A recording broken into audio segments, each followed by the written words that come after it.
L'AC Ajaccio est officiellement relégué en national, mais comment en est-on arrivé là ? On vous explique. Depuis le mercredi 6 août, le club ajaccien a dit au revoir à la Ligue 2 puisqu'il n'a pas saisi à temps le Comité national olympique et sportif français, épilogue d'un long feuilleton commencé au mois de juin 2024. À ce moment-là, l'ACA est relégué en national par la DNCG. Dans la foulée, le club ajaccien apporte les garanties réclamées par le gendarme financier du football français, à savoir 3 millions d'euros et sauve sa place en Ligue 2. Mais en décembre 2024, lors de son passage de mi-saison, le club se voit à nouveau rétrogradé en national à titre conservatoire.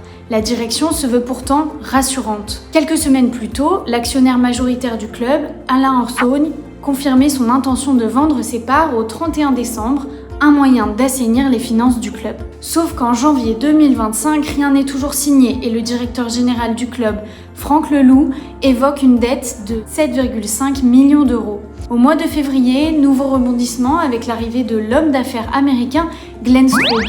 Très intéressé par le rachat du club, celui-ci est accueilli à Ajaccio et assiste à un match de championnat avant de disparaître. Entre-temps, la dette augmente, passant à 10 millions d'euros et toujours aucun rachat, même si sportivement, le club a assuré son maintien. Mais l'espoir subsiste avec la présentation d'un nouveau repreneur, l'avocat catalan Arnau Baquerog.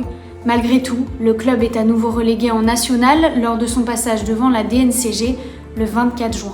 Le 15 juillet, en appel, le club se voit confirmer sa rétrogradation. Devant les supporters, la direction annonce une dette de 13 millions d'euros, dont 6 millions de dettes fiscales. Dans la foulée, Arnau Baquerog jette l'éponge.